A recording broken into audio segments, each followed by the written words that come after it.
Good morning. I'm Joan Dennis. I'm a psychotherapist in Brampton, Ontario. I wrote the book 490, Forgive and Live Fearlessly. I'm a truth, forgiveness, and reconciliation specialist. I'm on a mission to bring peace to the African nation all over the globe. I recently started a petition on change.org, and I'm asking you to join me. But I want to tell you a little bit about the petition itself and how it even came about. We're in the midst of COVID-19. We're also in the wake of seeing George Floyd's death. We're also in the wake of seeing Jacob Blake shot 7 times in the back, an unarmed Black man who was completely violated in front of his children. How did this petition come about? Well, I'm a forgiveness therapist, and I forgive the things that wound me. I was so grieved by George Floyd's death, I had to forgive Derek Chauvin, the police officer who took breath and life from him.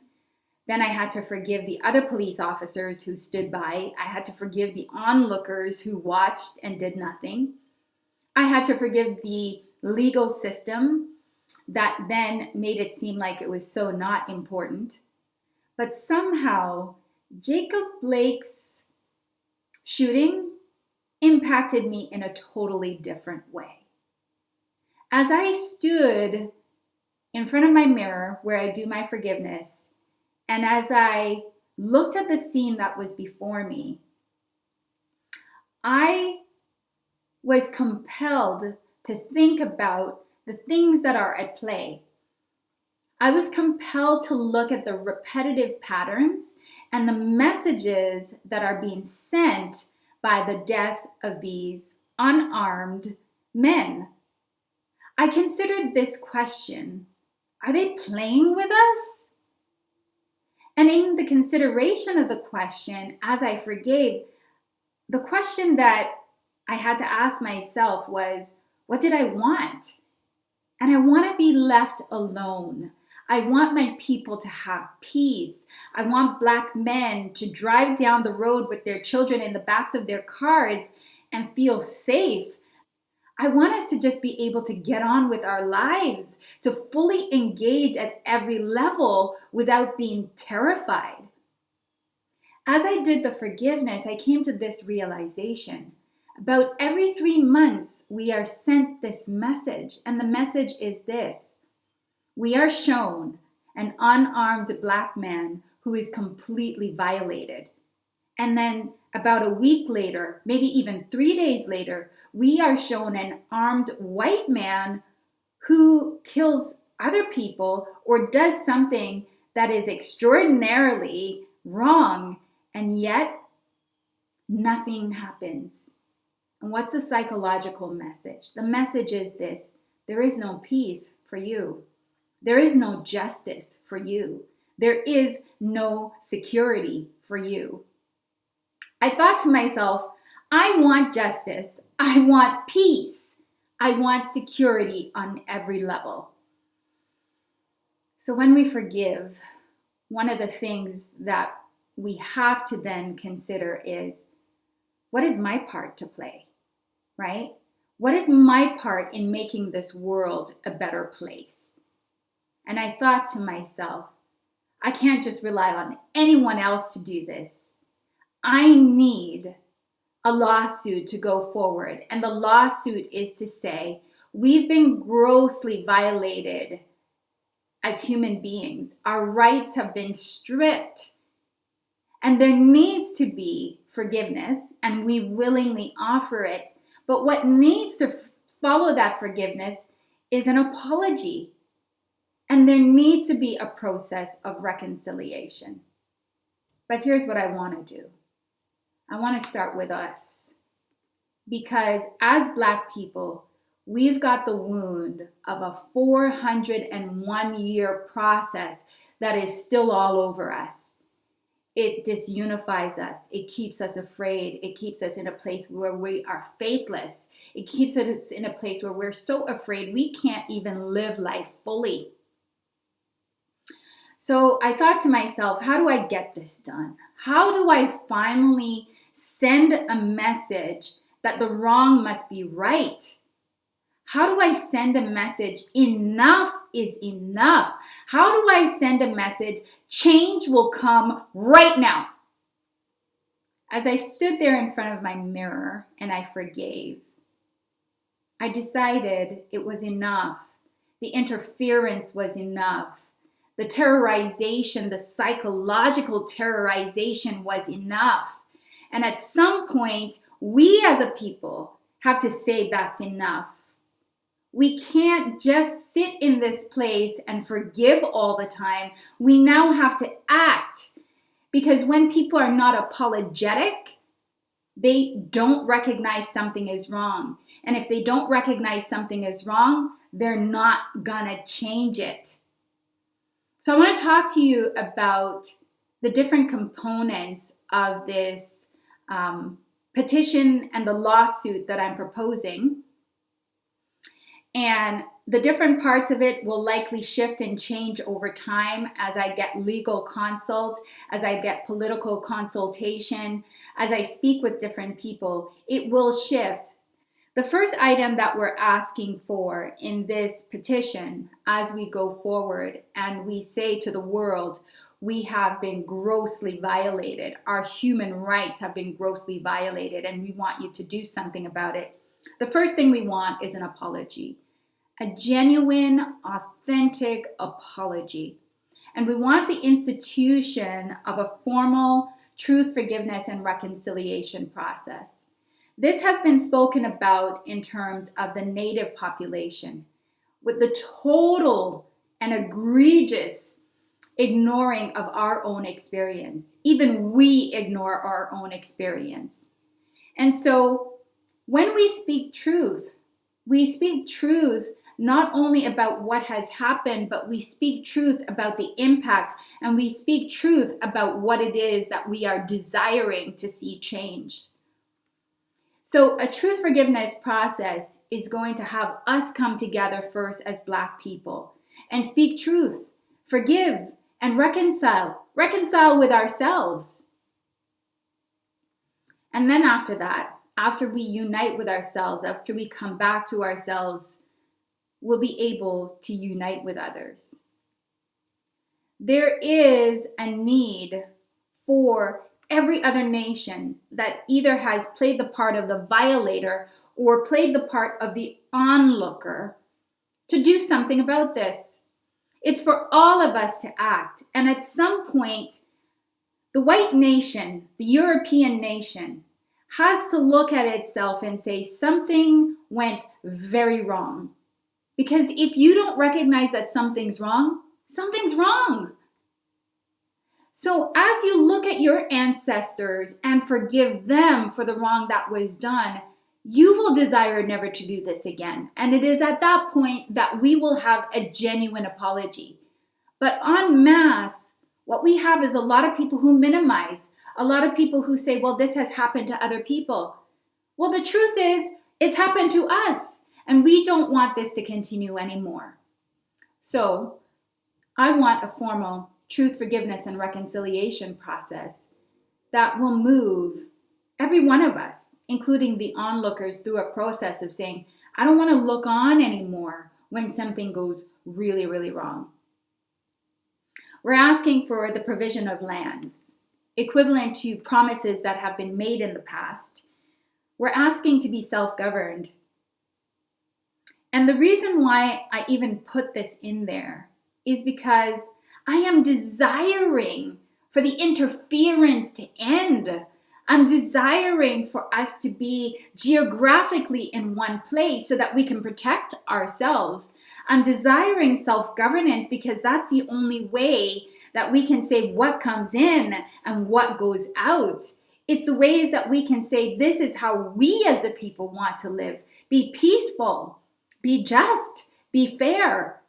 The only way we control that is if we kind of put ourselves in geographic locations where we can develop our own set of governing rules. And we can say that this materialistic, society that we live in and the capitalist mentality that guides it, that ends, and we come back to the place where our ancestors lived, where it was about community. It was about communal decisions. It was about, I am not higher or lower than you. It was about everyone has a part to play. The village has a part to play. We are asking for, and this wasn't originally on the list, this was a response to those of you who said, well, what about financial reparations? And there is no way for me to determine what is owed. What we do know is this. Other nations who were violated, like the Jewish nation, like the natives, they have had reparations. And there are things that were promised to us. And the promise was always broken. In the United States, after the Civil War, there was a promise that was made. It was that every family of a soldier who fought in the war, they would be given 40 acres of land plus a mule. It was instituted by Abraham Lincoln. And as soon as the next president came in, I believe it was Johnson, he revoked that decision and that promise. And it's like, how dare you? We fought for your country. You have now freed us. But 40 acres, you take it back? The African nation has gone forward to the UN in the past. England, which has this grotesque amount of land, was supposed to pay back Jamaica. It was supposed to pay back countries in Africa for the harm that was done. And not a single penny has been paid. So we're not asking for anything new. What we're asking is for the promises that were made for them to be lived up to. And it is this generation of Europeans, of Canadians, of people who are living in the United States. It is this generation that can have a positive impact on our experience. Many of us are living in poverty. Many of us are living in poor health. We are the group that suffers the most. And that is on purpose. It's systematically woven now into our very existence. And we want that to end. So in thinking about the 240,000, I simply thought about, what does it take to own a home in Canada? And I simply want and desire for us to transition from this social housing, which we're trapped in, to a place that we own. We're asking for land. And then we're asking for money that will give us a down payment on a new build. We're asking for economic protection. One of the things that we know right now is that France still has many of the African countries still paying tax to it for declaring and wanting independence. We know that Haiti had to pay to declare itself independent. Imagine having to pay, and over centuries, millions and billions of dollars to be free. I just want you to think about that for a second. I want you to think about how wrong that is. That our backs have been used, our children have been violated, our parents were killed, building this country, and everyone still makes excuses, about whether or not we are deserving of a repayment. The thing that always happens is there is always infiltration and interference into our economic systems. If you go and just search up Black Wall Street, you'll be told a story that right after the enslavement of our people was abolished, they built an entire community. They had banks and businesses. They operated completely on their own. And yet, they were not allowed to persevere and continue to grow and to just move forward and progress. Instead, that small town was bombed. Men came in, white men with guns. They killed hundreds of people. They burned the place to the ground.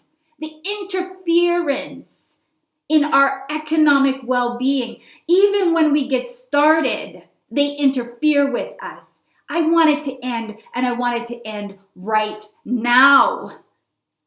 The final piece. One of the things that's used against us are these institutions, you could call them education institutions, which have totally wiped out our history. But these methods of communication, the media sends us a picture about who we are. They send us a picture about who Africa is. They send us a picture about being impoverished. They don't let us know, for example, that together we have the 7th largest GDP in the world. When you don't know information like that, when you don't see yourself in the history books, when you can't communicate with your people and tell your own narrative, there's something very wrong.